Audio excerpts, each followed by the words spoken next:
साप विषारी आहे की बिनविषारी, दुरूनच कसे ओळखायचे?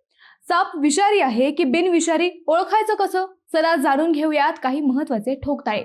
वन्यजीव तज्ञांच्या मते विषारी सापांचे डोके सहसा त्रिकोणी आणि जबडा रुंद असतो, तर बिनविषारी सापांचे डोके गोल किंवा अंडाकृती असते. ब्रिटानिकानुसार विषारी सापांच्या डोळ्यांच्या बाहुल्या मांजरासारख्या उभ्या आणि लांबट असू शकतात, तर बिनविषारी सापांच्या गोलाकार असतात.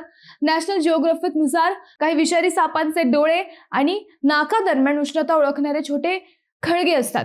पण लक्षात ठेवा, प्रत्यक्षात बदलणाऱ्या बाहुल्या किंवा सापाचा गडद रंग यावरून 100% खात्री देता येत नाही. काही बिनविषारी सापही बचावासाठी फणा मोठा करतात, त्यामुळे केवळ बाह्य लक्षणांवर विसंबून न राहता स्वतःची सुरक्षा राखणे महत्त्वाचे आहे. सापापासून नेहमी सुरक्षित अंतर ठेवा. त्याला पकडण्याचा किंवा मारण्याचा प्रयत्न अजिबात करू नका. परिसरात साप आढळल्यास तात्काळ वनविभाग किंवा सर्पमित्रांशी संपर्क साधा. सर्पदंश झाल्यास कोणत्याही अंधश्रद्धेला बळी न पडता त्वरित रुग्णालयात जाऊन डॉक्टरांचा सल्ला घ्या. सतर्क राहा, सुरक्षित राहा.